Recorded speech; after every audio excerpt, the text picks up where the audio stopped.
Hi, everybody. Thanks for joining us. This is our 12th in our series called the Business Savvy Makeup Artist. And we like to have fun a little bit. So Jacqueline and I have been doing this series. We've both been professionals. I've actually been a professional for over 22 years in the cosmetology industry. I'm a former salon owner. I am in Wisconsin. I'm a national trainer, and my passion really is, helping other professionals just with anything I can. So I kind of reached out to Jacqueline, and we decided to do a series. We have people that are always reaching out to us, asking us all sorts of questions. So Jacqueline, I'm going to let you introduce yourself. Okay, will do. Well, first, before I do that, I'd like to cheers you ladies right now. Take a moment and really get it together. Let's priorities. Cheers. Cheers. Cheers. Mine Cheers is a to you healthy guys drink. At home. Mine's super healthy too, Cabernet. Anyway, I'm Jacqueline Menconi, and I'm also a professional. I'm a professional makeup artist in New Jersey, and I work primarily in commercial and television, and I do some bridal as well. And we are super excited today to have Rachel Lorraine, one of my very good friends. We have Rachel all the way from Ohio. Rachel, thanks for joining us today. So, Rachel has over a decade worth of experience in the beauty industry. She specializes in on-location makeup for bridal and special events. She's also an award-winning makeup artist. Hopefully we'll be able to talk a little bit more about that later. Whether it's a one-on-one personal consultation or making an entire bridal party look and feel their best, Rachel loves every single minute of what she does, and she takes great pride in her work and is committed to providing a one-of-a-kind beauty experience tailored exclusively to her clients' needs. So Rachel, thank you so much for being here. We're so happy that you're here. Hi, ladies. Yeah, thank you. You look fabulous. Thank you. Just like a mermaid. If you hear me like screaming, our Cleveland Indians are in the World Series today. So that game's happening now, and I'm getting updates on my phone. Oh my goodness. So I turned them off, so hopefully I won't hear them. But it's a very exciting time to be in Cleveland.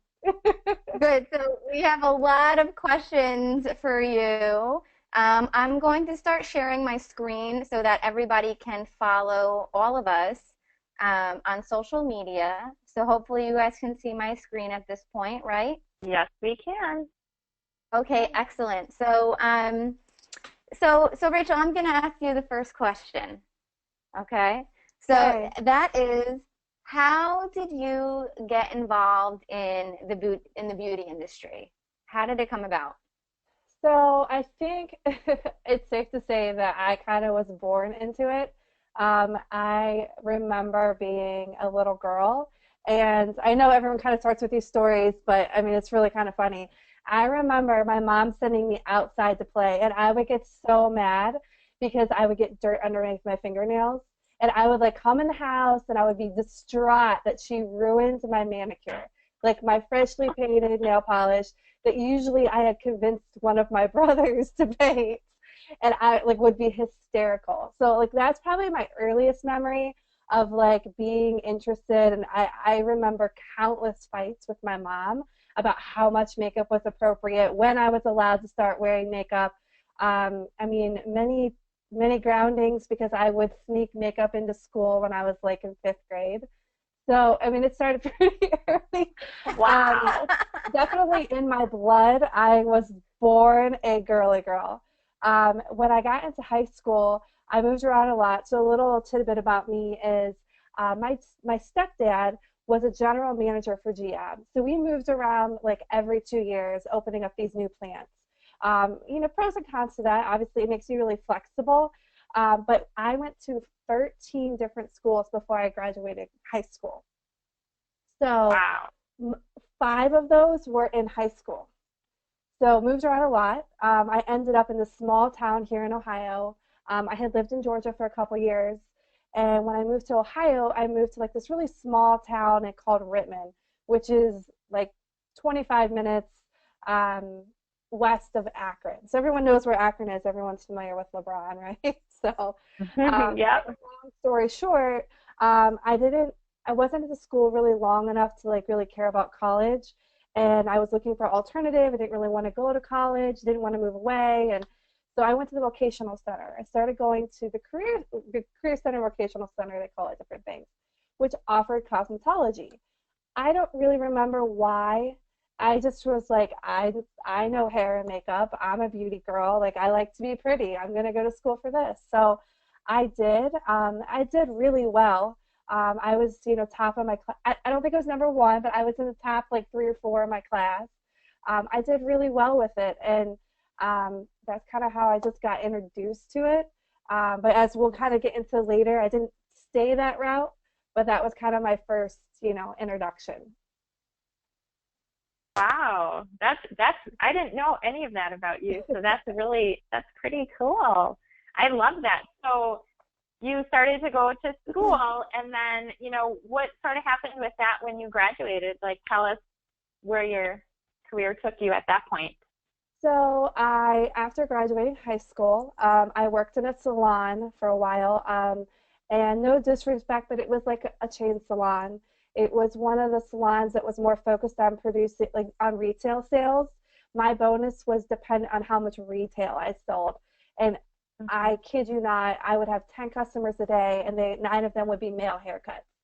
And barbershops are real popular now, but 12, 13 years ago in 2004, when 2003, 2004, when I was graduating, being in the mall, and again, no offense, everyone's different. For me, I wasn't challenged. I got into this, like, if you think about like a manufacturing, it was like, get them in, get them out, sell the product, keep them moving. And I just didn't enjoy it. It wasn't enjoyable for me. So very quickly, I think within a year, I got discouraged, and I started serving, and I kind of hopped around different restaurants serving. I was at this point in my early 20s trying to find myself. Didn't want to go to college, didn't want to work in a chain salon. I had actually auditioned. People in Ohio will be familiar with this salon for Charles Penzone, which is a really high-end, very reputable salon in Ohio. And you have to go through like this year apprentice program with them. So they have like housing and stuff that they give you, and you go and you like shadow for like a year. Well, I got accepted to that, and I didn't show up for my first day. So here I am, like 19, 20 years old, and I was like, it was 2 hours from home. I'm like, I don't want to go 2 hours from home again, so I'm still serving. One of my customers offered me a job doing a receptionist position. He's like, you can still serve on the weekends. Come, I'll pay you like $8, $9 an hour, answer phones. Customers will love you because you're friendly. He's like, it's a small business, lots of room to grow. So I did really well in that company, worked my way up, doubled my salary in like 3 years, reached a plateau point there, and was like, yeah, I'm really good at this business thing. Like, I'm doing really good here. And so I found a company, a Fortune 500 company. I applied and was like, this is really a shot in the dark. I don't have a college degree. Everyone that's applying for these positions has got minimum a bachelor's degree, some of them, a master's. So I applied. It's a retirement, like finance brokerage, industry. I got accepted. They accepted me, created a position just for me, and I doubled my salary. I doubled my salary from the previous job to this job, and I was like, oh, at the time, it wasn't a lot of money, but it was a lot for me at like 20, I think it was 23 by this point. And, it was kind of like my break. I was like, God, I made this. I did this without a college degree. Like, all right, here we go. And then I was in a building of like 600 people. And the company had, I want to say like 2,000 to 3,000 employees across the world. And I did really well. I got a lot of awards. I did a lot of project development, project management stuff. It was just like, all right, here's my niche. Like, I'm doing good at this. And so that was, again, that was 9 years ago, almost 10 years ago. And while I was there, a pattern started happening. People would stop me in the hallways and be like, "Oh my God, I love your makeup. Oh my God, I love your hair. Where'd you buy those shoes? Can I pay you to come shopping with me?"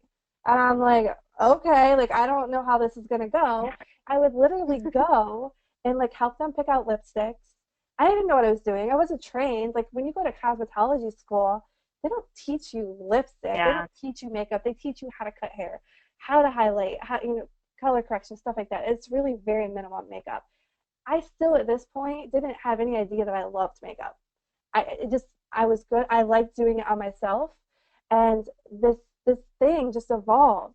I literally was being stopped in the hallway like once a week by people I had never met before or people that I had seen. Like, "Oh my God, I love your makeup. What lipstick do you have on today? I will pay you to do this. Like, whatever you're doing, like, come do it for me." And so You're natural. this doesn't happen, right? And I have a lot of friends who own salons. I have 4 very, very close friends who own their own salons and are doing well. And then I had a really good friend that was a photographer who specializes in weddings. And this thing, I know it sounds weird just to say, but it just developed. And I became more interested in it. It was like right when like the YouTube blogs started coming out and the beauty blogs. And I was like, okay, well maybe I'll do blogging because I'm influencing people, right? And that's what these influencers are doing. That wasn't really a key term at the time. In retrospect, I realized what's happening, but at the time I was like, maybe I'll start a blog. So I started this blog called Diary of a Pretty Girl. And my mom named it. I took a big poll on Facebook and everyone voted for it. They're like, "Yeah, you're pretty. This will be awesome." So I started doing this blog called Diary of a Pretty Girl. And it was just like, what was I wearing? Where was I shopping? Where was I going? And I don't remember how many followers. I think I ended up with like 100 followers, which wasn't a lot. Wasn't consistent and didn't do well. And then a couple years, like a year or so of that, I was like, you know what? I want to be a makeup artist. I, I don't know the moment that it happened. I really don't. It was just like one day, all of a sudden, I was like, I'm going to do this. And I started telling people, well, I'm going to be a makeup artist. And they were just like, absolutely, come do my makeup. No, no brainer. And it was all bridal. Like out the gate, people were like, come do my makeup for my wedding. I had no idea what I had signed up for. None. Like I would just show up and, would show up and do this makeup, not even understanding the importance of what I was doing. I was like, yeah, I'm going to do this girl's makeup. It's going to be beautiful. And then within a couple times, I was like, this is a big deal. Like I had no contract. I didn't even have my own products. I was borrowing products from my girlfriend. I am not recommending that anyone start this way. It just happened for me that way. I don't advertise that because I think we can all attest we've met many, many professionals, and I got lucky. I think I made a lot of lucky, I took a lot of risks that worked out in my favor, I guess I would say. So, and then the rest is kind of history. I love that. Oh my gosh. I mean, like, I feel like it just sort of all fell into place for you, and you just were destined to be where you are now. I mean, that's really remarkable. I love that. Yeah, I agree. I think it's pretty incredible too because you obviously always loved makeup, right? You always had an affinity for beauty, and I think it was like you were just being pushed kind of in that direction this whole time, whether like you realized it or not. And then lo and behold, here you are now, being one of the most sought after makeup artists in Ohio. And it's like how many brides did you have this past year or last year? This year, I think I'm gonna close with like 62. 62 for 60. How many weeks are in a year again? 52. And how many brides did you have? I had a minimum of like 62 brides. That doesn't wait, and just to double check, 52 weeks in a year, right? And you had 62 brides? Yeah. So, and And that's just brides. That doesn't include the bridesmaids, the mother of the bride, mother of the groom, grandparents, aunts, all that kind of stuff. Yeah, So I have a 4-person minimum to book. So that's like at minimum 62 times 4. yeah, minimum. That's major. And that's just weddings. So keep in mind, just weddings. Yeah. Very busy So year. that's pretty insane. It's basically impossible. I'm surprised I still have my sanity. Yeah. Well, I mean, you know, I know you, Rachel, so it is questionable. No, I'm just kidding. I love you. I'm gonna keep drinking margarita. So then my next question to you is, at what point did you decide, you know what, this is me. This is what I'm gonna do. It's not just, you know, oh, I'm good at it, so I'll give it a shot. Not that. We're already past that. You already told us that you started doing some weddings by accident, basically, and borrowing someone else's makeup to do it. So at what point were you like, okay, I'm going to start branding myself. You know, this is it. I'm going to be a professional from now on. Like, what made you come to that realization? What did you do? It's hard, like, to say the day again. You know, I remember the moment. I remember sitting at my desk, and I want to say that I wanted to go somewhere and I couldn't because of work. Oh, I remember. I was arguing with my manager about my time. So, to try to make a really long story, is I moved departments, and my old manager would allow me flexible time. So I would like come in early on Tuesdays and Thursdays and leave early so I could go to the gym, right? So it was like I basically had to customize schedule, which was kind of unheard of in this company, but it depended on the department. So when I moved departments, they didn't want me to do that anymore. And I'm like, like I could still do the same amount of work, and they really, really pushed back. So here's my little side business, and you know, I really wasn't making a lot of money. It was mostly just fun. I was like, oh God, yeah, I get to do this girl's makeup. It's amazing. And I remember sitting there going, like, I can't do this. I can't work on someone else's schedule. And also working on someone else's schedule, not really being super passionate about what I'm doing. Now, I loved it. Now, I joke and say that, and I'll kind of leeway into, I still have this other job. Now, I since left that company. I work for a smaller company now that does allow a little bit more flexibility. It's a little bit more intimate. It's not a big corporate job anymore because I wanted to focus on my makeup. And I joke that it feeds both sides of my brain. Not that, which clearly tells you I did not know what I was doing when I started the business, because I was like, I'm going to do makeup. I'm going to be a makeup artist, which seems very simple. And I did. And so I started this business, and I was like, okay, well, I need a name. And I knew that I couldn't use my full name. So my full name is Rachel Gollihue. All of my family and friends know me as Rachel Gollihue. My middle name is Lorraine. So I had seen some local artists who inspired me, who had these beautiful, like, very feminine names. And I'm like, well, what if I use my first and middle name? It's very feminine. It's easy to remember. Rachel Lorraine. It just sounds girly, catchy. I was like, all right, so we're going to be Rachel Lorraine. And it kind of was just this joke, because I didn't really want my other companies, my other employer to know that I was like doing this other business. Like, well, they can't really track me down that way either, because they're not going to be looking for Rachel Lorraine. So it just kind of unfolded.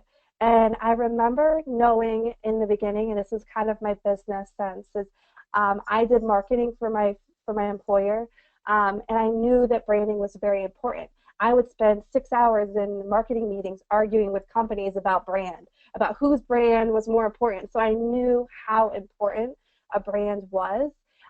So I came up with Makeup by Rachel Lorraine. I really flirted with the idea of coming up with, and no offense, Jacqueline, I know you have one of those catchy slogans. I really flirted with that, and everyone was like, don't do it, you'll get sick of it. Like, anything catchy, because I was going to use Gloss Glam Squad, was what I had originally started using. Oh, and that is good you did not go that route. Now that I say it, right? It's a mouthful now that I say it. And Glam Squad's like the big no-no right now, right? Yeah. Yeah. So everyone's like, no, like a bunch of photographers are really famous for doing that. They just use their name because your name doesn't ever expire. And so I'm like, all right. So I just used Makeup by Lorraine because that's all I was doing. I wasn't really doing hair.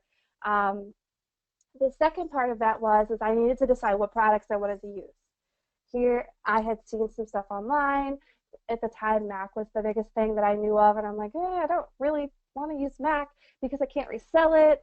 And I knew early that if I carried products, clients would want it, and Yeah. I had to have something I could sell because otherwise they're just going to go to MAC and get it if I have MAC products in my kit. So I'm like, And I remember this girl on Facebook.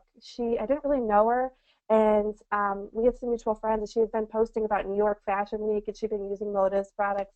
And I just say that because I'm familiar with it, but she had been using this product called Motives, and I'm like, I never heard of this before. And it caught my eye, so I remember reaching out to her saying, hey, I want to start a makeup business. I want to carry products that can retail. Can you tell me about this Motives? She was like, oh my God, yes. And I think I met with her like 2 days later. I was sold. I was like, I can retail it. It's high-end products, like hypoallergenic, custom blend. Like they can go online and buy it. They don't have to come to me. They have to buy it from me. And I'm like, sold. Like sold. That's all I needed to know. So she actually was very gracious and literally gave me her kits. She's like, use this. She gave it to me for like 2 weeks. She's like, use it. Tell me how you love it. I'll help you. I'll invest in you. Like, let's do this. And she literally gave me all of her entire makeup kit. And I don't know if Renee's on here. She actually brought me into the Motives business. If it wasn't for her, don't know if I'd be where I'm at now because it would have been a much slower process. It's hard. It's hard starting from nothing, from 2 lip glosses and a couple of mascaras. Like, I'm going to be a makeup artist. I mean, it's a lot of money to invest in that kit. Yeah. So I was very nervous about doing it, but I knew, again, in retrospect, how everything's turned out. I'm like, oh yeah, I knew. I think, again, I just made some calculated, like, risky decisions that worked in my favor because I could have partnered with another company. We know all the direct marketing companies out there. I looked at them, and I won't name them, but I was like, well, I mean, it's a little bit cheaper to invest in, for maybe some 20, how old was I, 26, still living at home at the time. I was like, oh, $200 versus maybe like $700. And again, I'm just saying like really loose costs. I mean, I have no idea at this point what it would cost to even start your own makeup kit. It's a long process. But I knew that cheap wasn't the best option. And I knew that a product that wasn't gearing towards professionals wasn't going to get me where I wanted. Something about me is I'm like an all or nothing kind of person. So when I started and I really was like, I'm going to be a makeup artist, I was like, I'm going to be the best makeup artist. Like, I will be the best, and I'm not going to stop until someone's like, that's the best. And it's been a crazy 4 years since I started. I love that. And that's why you're, doing so well. I mean, I think that's amazing. Amazing. Thank you. So I have to ask, so you talked about, looking at different product lines and things like that. And I like the fact that you recognized early on, well, I need something I can retail. Because do you find that a lot of the brides you work with, or just clients in general, when they like something, they always say, where can I get this? So I love that you recognize that, because a lot of people that I talk to, they're used to the way that the industry is set up where, okay, you get a pro discount, but we don't want you retailing our product. Whereas, when you talk about Motives Cosmetics, they have a system where it's like, no, we want to make the professional successful, so we're going to give you a program where you are able to retail. But talk about the quality and what you found with the products too, because you mentioned a little bit about having more of a professional product versus, companies out there that just sort of have, a makeup line. So, tell me about the quality of what you're using. Yeah, absolutely. So when I found Motives, I didn't know a whole lot about it. I will tell you a couple of the things that really reeled me in was the fact that they were like custom products.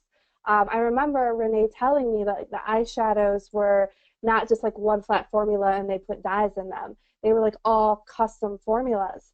And when I touched them, you can just tell like they're beautiful. I had used MAC. I was a big Urban Decay lover. Everyone loves the freaking naked palettes. I still love them. They are beautiful eyeshadows.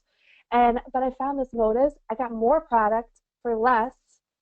The color payoff was just as high, or better in some cases. I don't feel like I get all the fallout, so I'm not wasting a bunch of product, and I can sell it. And I'm like, okay, well, you're gonna spend $50 on maybe this naked palette, or I want to say the MAC eyeshadows are like what, $18, $15? I think they just lowered them within the last year, so I'm not sure. They're between 15 and 18. I think ours are like now like what, $12, and they're bigger.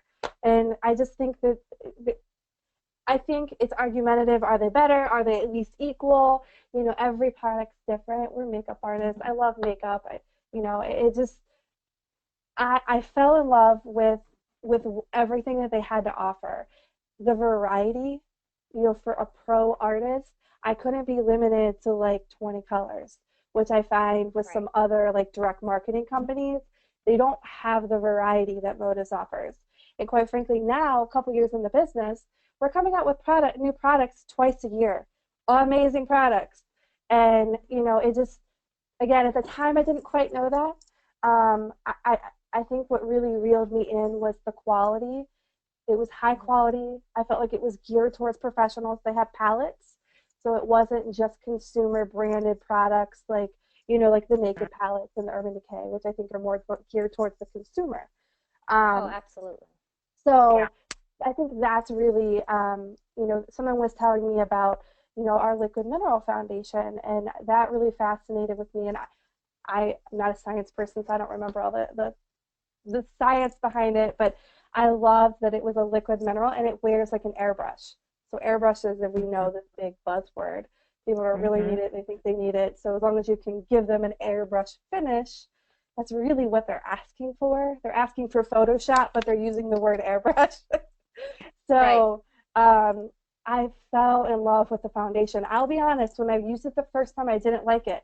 I was like, because I had been using something that was super dewy. And I'm like, I don't know, it's really matte, I don't know.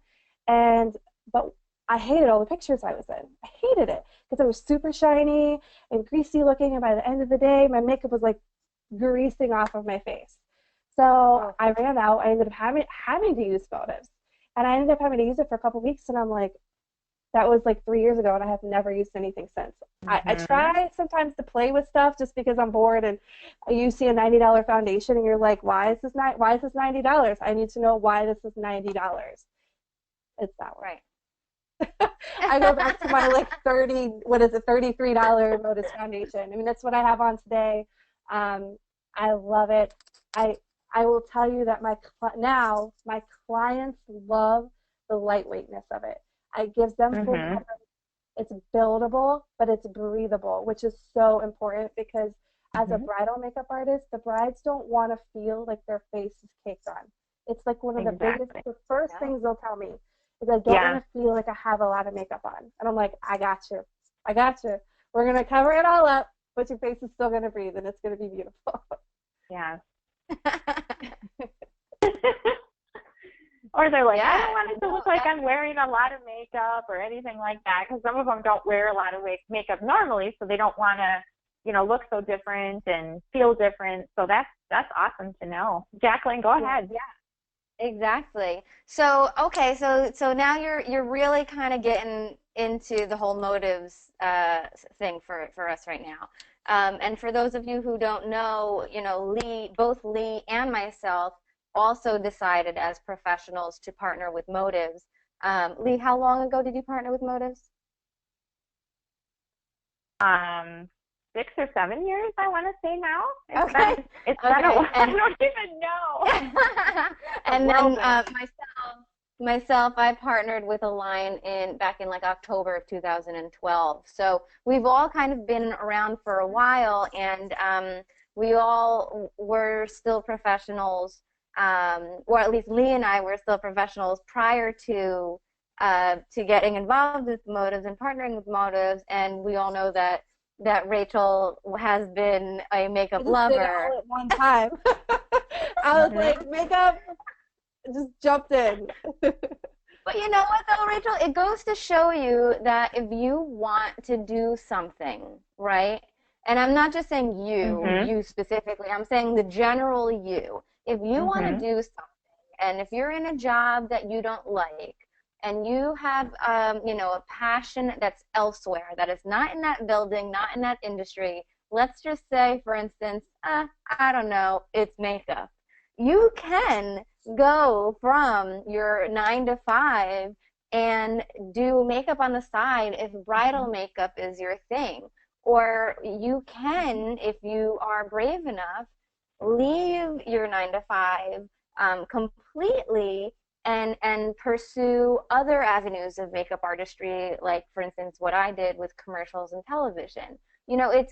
Or you can go a salon route, like Leigh did, and then, as your salon clientele is building and building, be able to expand and do whatever you want with bridal and special event and photo shoots, just like Leigh did.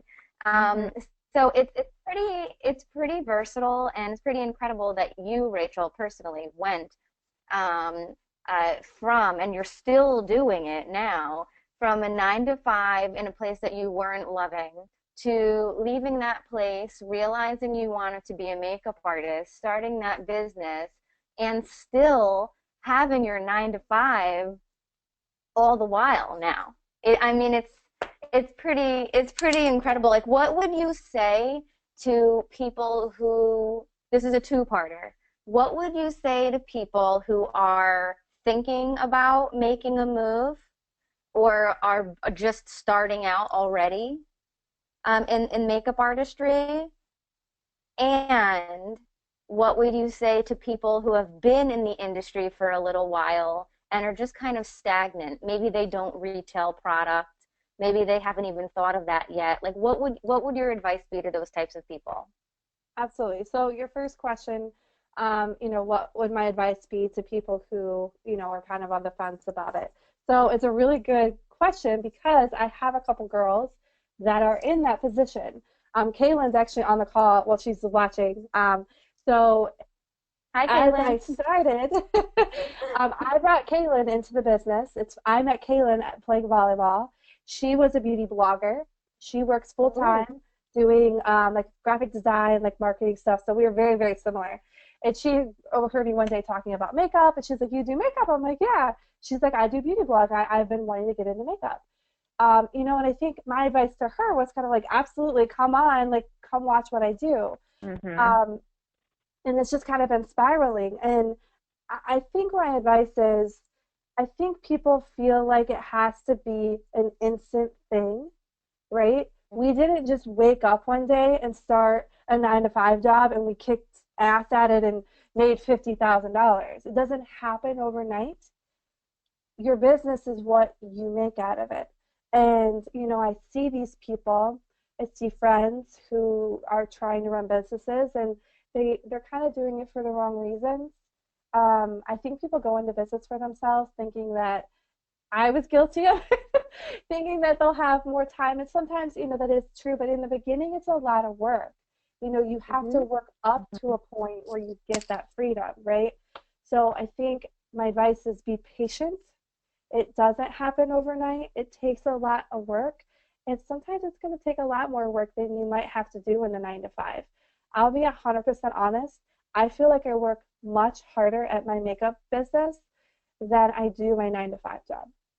Because my 9 to 5 job, someone's already told me what the ABCs are of my job. I'm just following the rules, right? Someone else has already decided what that business is. My personal business, it's always growing. The potential for growth is what I make it. It's what the growth is where I set it. And it goes for anybody. And I think people get scared making change. It doesn't have to be an all or nothing right away. For those people who are brave enough and just quit their jobs and are like, I'm going to do Market America, I'm going to do motives, that's amazing. It's amazing. Like, I wish I had that. I am not that kind of person. I value stability, so my 9 to 5 is there because it provides stability. I just bought a new house. Everybody's different. You know, some people, you know, I need the structure and the health insurance, quite frankly, with Obamacare. You know, I think we're all kind of like, we don't know what's going on. So I do get a lot of that from my full-time job. And right now for me, the goal is always to work for myself and only for myself. It's just not today. It doesn't have to be today. I think that would be what, you know, like it's kind of like what I'm working on with Kaylin right now. It's just it doesn't have to be instant. You know, I didn't wake up like this and just was successful booking 60 weddings a year. It happened quickly. My first year I booked 12 weddings and I advertised 12 weddings in 2000 and I want to say it would have been 13. What are we in 16? 12. I think my first wedding was in 2012. Like my first, I'm a makeup artist wedding, right? Like I had done some stuff like before that, but I think it was 2012, my first summer. Hold the phone. 2012, 2013, 12 weddings. Yeah. 2016, 62 weddings. Yeah. 3 years. Last year I booked just under 50. So it's it's been crazy. I just gotta sit back. I'm like, I don't know what happened. Okay, we're doing this. Yeah. Well, okay, so, we're gonna get back to that in a second. Yeah, we have to get back to that. So, but I didn't want to ask because I think you had to answer the second part of the question yet. Okay, and I apologize, Jack. What was the second part? What would your advice be to people who have been makeup artists or salon owners? Not that, you know, I know you can't really talk to salon owners, but like people in the professional beauty industry who are just kind of like they feel stale right now. They just don't know what to do. What would your advice be? This is a great question because I'm going through this and I don't know if she's on here, but I have had a couple girls who have reached out to me who have considered branding and aligning with motives, right? So they chose a different route. They chose companies who not geared towards professionals, right? Who don't have the resources and the tools to skyrocket their business. In my opinion, it's like when you brand yourself with a company that doesn't have your back as a professional, and it's just about commission, right? You've capped your business, you've capped your clientele, and you've capped your potential. So with motives, there's no cap. There's no ceiling to what I can do. That's where I put it. And you know, with these salons and with other makeup artists, I have a friend, a very dear friend who I've been trying to get into motives, and she chose to go to a counter brand, which is a great reputable brand. She does an amazing job. Love to have her on my team. However, when she sells products, she's making somebody else rich. You know, she definitely is getting commission on it, but she's not getting the full potential, and she's still not making her own schedule. You know, branding, unless you're really in a marketing person, you really will never truly understand the importance of your brand. We are walking billboards. Every single thing that comes out of my mouth, every single thing I put on my face, every single thing I wear, every time I walk out of the house, people are watching what I'm doing, especially on social media. People who I've never spoken to, who have never liked or commented on anything, will message me out of the blue, I want to buy some makeup. What's that lipstick you have on? And I'm like, I don't even know who you are. But okay, let's buy some lipstick. Like, it's stressful. You know, I will tell you, I pride myself in being put together and going out. Jack knows there's been some really weird things that have happened to me lately with these recent awards. People are recognizing me in public, and it's really weird.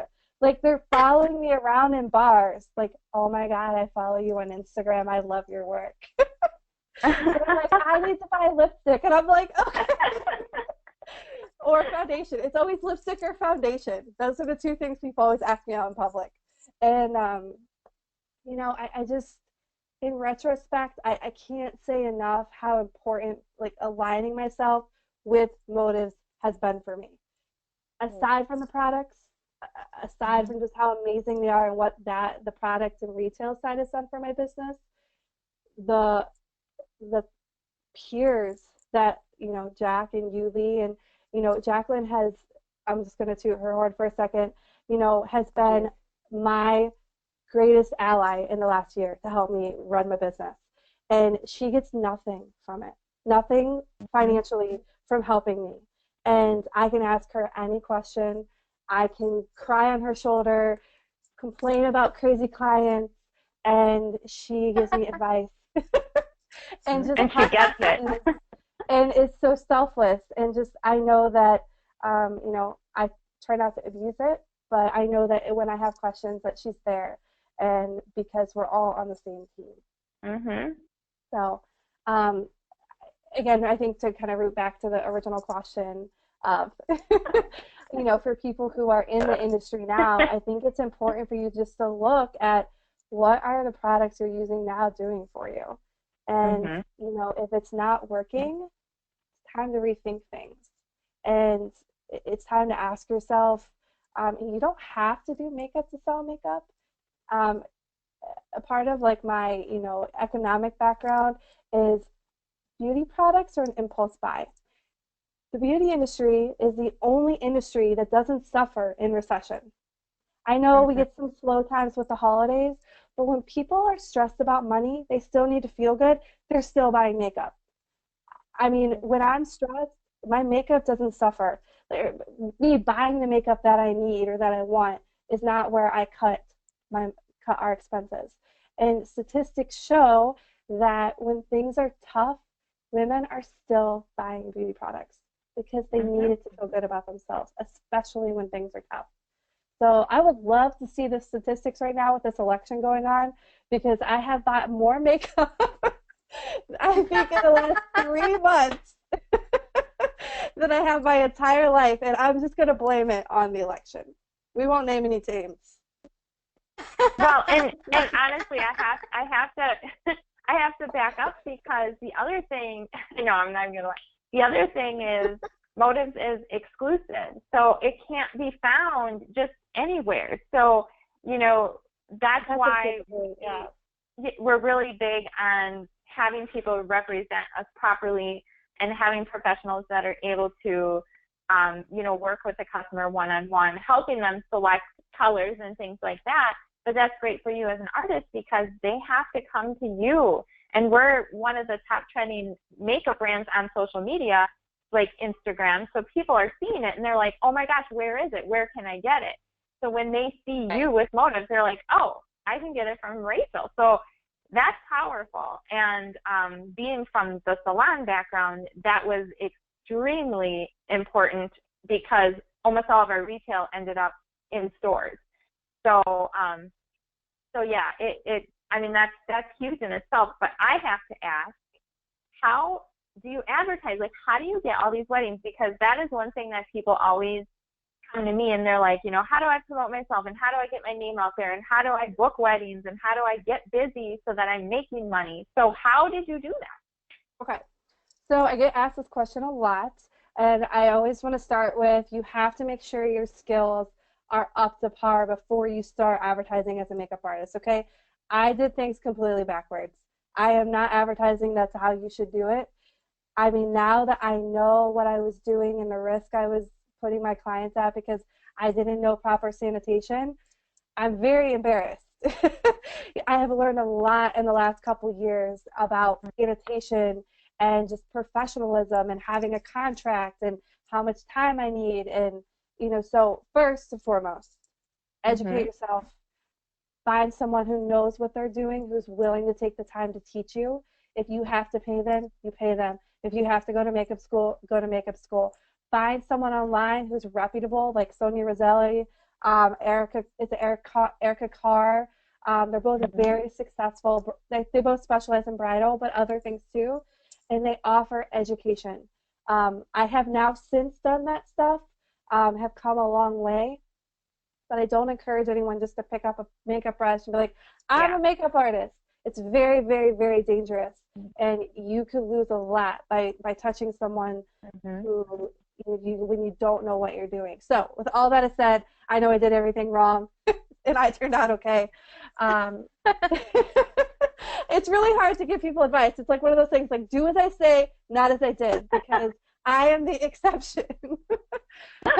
You learned about from that. You know, I'm learning a lot of stuff the hard way. I do believe sometimes that's the only way to learn. I didn't, like I said, 3 years ago, I didn't have anyone telling me how to start my business. I didn't know that I needed a contract. I didn't know that I needed to be sanitizing things properly. I knew some things, like I wasn't using mascara wands out of the mascara. But that is stuff I have now learned that is priceless. And when I started, one of my really good friends was a professional photographer, a very good, very reputable photographer in the Cleveland area. And she saw that I had been, with my blogging and stuff, saw that I had been posting makeup. I really had not done any clients yet, not anything besides like my best friend or whatever that I might have posted a couple before and afters. And she said, hey, I'm going to do a boudoir marathon. I'd love to give you the exposure. I need a makeup artist. I can't pay you a lot. But I think these images would really help you grow. And I'm like, sold, and I never liked doing anything for free. And I didn't work for free. I worked for cheaper, but I didn't work for free. But there's nothing wrong with working for free if it's going to help your career grow. Sometimes in the beginning, it's an investment. You have to say, if I do this, if I give them this service for free, is more business going to come from this? Is this going to give me exposure? Is it going to expose me to more future clients? And if the answer is yes, it's worth doing it for free. If the answer is I don't know, or if other people are getting paid, like when you get into the industry, there's like this trade, trade for trade, where no one gets paid, everyone just trades their services. If you think it's going to be beneficial, absolutely do it. I'm a little bit more hesitant now, but 3 or 4 years ago, I knew that I needed a portfolio, first and foremost as a makeup artist, because I don't have a salon for them to walk into. I had to have something visible from their computers that they could see my quality of work. I knew that these images were going.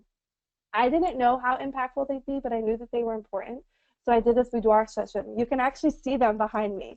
These are 2 of the girls that I did. The images. Oh my God, beautiful. So this is like from 4 years ago, from my friend who's a photographer. Wow. Her studio is Perception Studios, and you can tell the images. We call it like modern day glam, modern day boudoir. It doesn't have to be naked. It's just whatever makes the woman feel beautiful. The images were, like, in my opinion, earth shattering. Like the makeup, it just photographed beautiful. I was using motives, and it really set the tone for my business.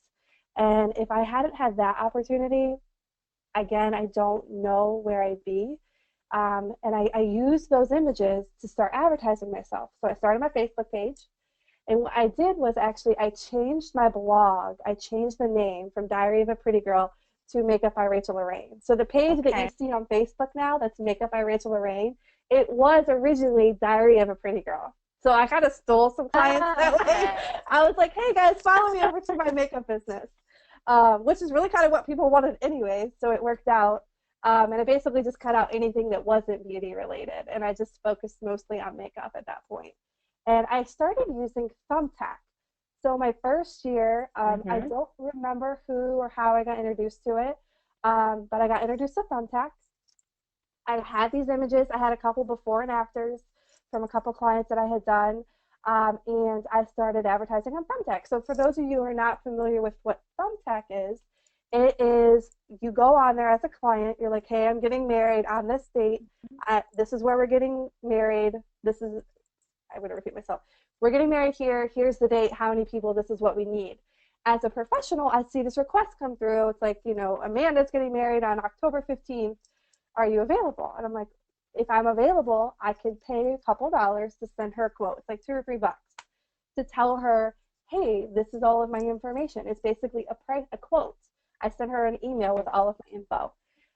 I only have to pay for those I want to send info to. It's like the perfect advertising, you know, opportunity, because I'm only paying for jobs that I am interested in.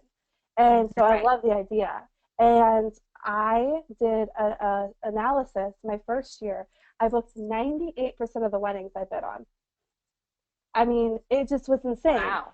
I didn't bid on a lot, but I booked 98% within my first 2 years. And my prices were low then, so I think that was part of it. My portfolio, I mean, these images are gorgeous, and my prices didn't quite match up with what I should have been charging. Again, I learned some things the hard way. So once I build up that clientele, again, I have a couple friends that have salons. I made sure to network with them, reconnecting. If I wasn't talking to them regularly, I reached out and was like, hey, have you seen that I started this makeup business? And they're like, yeah, I saw what's going on. Like, things look good. Like, and they started referring clients to me. And then my friend at Perception, Laura, she started referring clients to me. She loved the work, loved the images, so she actually gives my business card out to all of her brides. She gives them a little welcome package, and she's like, if you haven't already, you need to hire a makeup artist. This is the makeup artist I recommend. I have done many, many, many projects with her. I get many clients from her. So to summarize, the relationships I have with other professionals has been critical. She's not the only. Now I have several other photographers that I have really bonded with, and they also, I think I'm on the top vendor list for like 8 photographers in my area. Like, if you search makeup in Cleveland, I pop up on like 10 different websites. It's crazy. That's so important, though. That's so important. Your relationships with other professionals, networking yourself. I mean, word of mouth is the best advertising. You have to believe in yourself, but other people also have to believe in you. And I can tell you I'm amazing, but when other people tell you I'm amazing, you're going to believe it. When the third person's now told you, you know, and, you know, it just, your reputation, you know, I take it very seriously. And I hold myself to a really high standard. And again, the branding is, you know, when you look at me compared to some of the other local makeup artists, my website is strong. My Facebook is strong. I'm very active on Facebook. I'm always interacting, posting tons of pictures. I don't post as much anymore because I don't need to as much.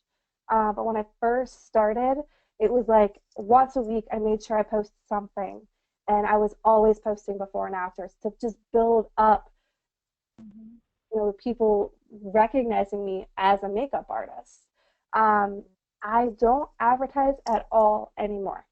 For 2 years, I did not spend a penny on advertising last year, and I have not spent a penny at all in 16. And I do not anticipate spending anything at 17 either. At this point, it's all referrals. Wow. Yeah, that's incredible. Wow. When I think about it, you know, and it's crazy. You know, I'm not making millions of dollars yet. It's been a crazy roller coaster. To think that 4 years ago I was just some girl sitting in a cubicle that played on the computer and liked to change my color lip gloss every day, to, you know, being #1 in Cleveland. I could have never predicted this. I mean, listen, I could have. I think if any of us knew you back then, I have a feeling we wouldn't be surprised right now, because you have such drive just in your everyday life, and just, you know, knowing you for the past year and getting to know you much better, you know, since maybe May. Or like maybe before May. But before we end out, because we only have 5 more minutes, this has gone by so quickly, I want to make sure that just in case any of our live viewers, if you guys have any questions for Rachel or for Leigh or for me, please ask them now so we can do our best to answer them before we get off. You know, I also want to just ask you if there's anything, Rachel, that you might be adding to your, list of services, anything that you might think about for this year or the future? So I hate you and I love you. So something that we have at our disposal that is going to be life-changing for me is our custom blend product line. So I know that Modus offers a custom blend, and I've played with it. I've done the training. I'm actually certified to do it. I did do the training. I just have not invested in the products yet. So we offer custom blend liquid and custom blend powders. So with that, my ceiling, I have set my ceiling right now, and I'm going to take the ceiling off, and I'm going to start offering custom blend. Now that I'm so far into this, I realize how important it is. It is an investment. It's not cheap. But it's value. When you look at the value that I'm bringing, it's cheap, right? So I'm going to make the money back in a couple of days, probably a week. I probably can make the money that I'm going to spend if I focus on it and say I'm going to do this. But with custom, to be fair, for people who might feel a little overwhelmed, I basically custom blend everyone anyways. So just because the products are prepackaged doesn't mean that I'm really limited, because I still custom blend things. And I mix our primer in with our foundation and our moisturizer, and I still make BB creams. Now, I can't really retail that, right, because it's just kind of an on-the-spot thing. So that's really where the custom blend, which I can see behind Leigh back there, where we get our blues and our reds and our yellows and our, I can't remember what is all in there, anti-aging and dewy and matte and, whatever. That's really where I'll be able to actually retail custom blended foundations for my clients. And I know that once I do it, everything will change, and then I definitely will be ahead of my competition. So yeah, definitely. I'm gonna set a date. I'm gonna do it now so that Jack can hold me accountable. And everybody else. By June 1st oh my God. of this year, I'm going to have custom blend liquid. June 1st. Yay! Okay? Yes. I'm going to try and do both of them, but I'm going to start with the liquid, and I promise by June 1st I will have the liquid. I accept. Excellent. We do have a couple questions. Well, Kaylin wants to know, are you guys planning on doing more webinars like once a month? Kaylin, we have a ton of webinars that are pre-recorded, just like this one, that are up on both my YouTube channel and as well as Leigh's YouTube channel. So you can just search for our names, and actually I will put our info back up there right now for everybody.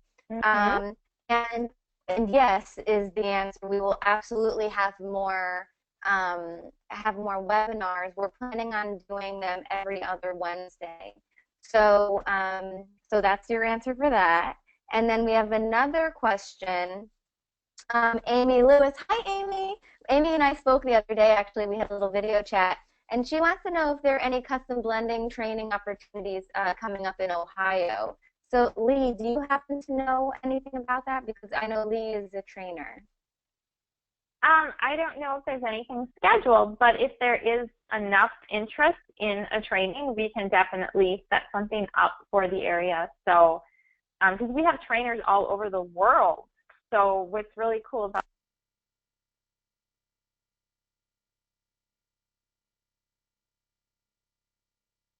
I'm like, oh, who did that?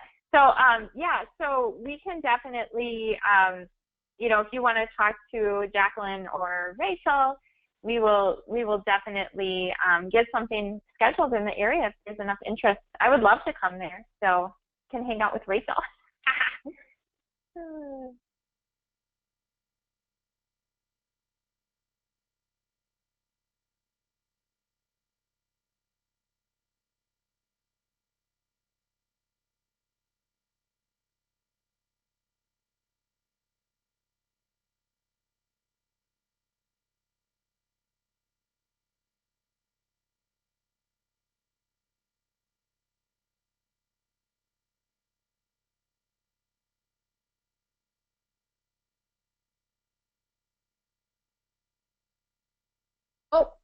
It says unmuted now. Can you hear me? Okay. Yeah. What happened? So Can you hear weird. us? It like keeps shutting us off because we're over time. I don't That's so know. That was weird. the weirdest thing. All That's right. never Oh, happened that was before. so weird. So, okay, thank you, Maria, for telling us that there was no audio. Amy, I'll talk to you offline about this. Can you guys hear now, though? Yes? Yeah, Jack, I heard you talk about, or Leigh at least talk about the potential of doing the training if we got enough interest. What I Okay, was okay, saying is, perfect. I will definitely be in touch with you guys because I have a couple leads. So on top of like the makeup action, my business doing well, what also happens, we didn't really get into this, is, you know, now I have other people that want to be a part of my business. I have a couple salons in the works, a couple other makeup artists. So I definitely think we probably can do a training in 17. I think I don't know what the normal interest is or what the limit will be, but I could see that if we all put our heads together and get me focused on expanding the business and not just doing the business, I definitely think we could get some interest there. Awesome. We have Amina, I see you. Amina, we don't have time to get into everything right now. Yes, there are training classes in NYC, and you can I'm in New Jersey, so if you want to contact me about that, I can look it up for you and all of that. So, all right, guys, we are 2 minutes over time. Rachel, you are awesome, and I love you to death. You're my friend, and I love you. I love you too. For people who Sister. don't know, Jacqueline and I met on Facebook like a year and a half ago, and we drove 3.5 hours one way each to Pennsylvania, some small town in Pennsylvania, so that we could meet like creepers, and we totally spent the night together on our first date. We had a slumber party. We had a new friend slumber party. It was so fun. So Yeah. on that note, follow us. Our contact information is all there. Make sure you follow us.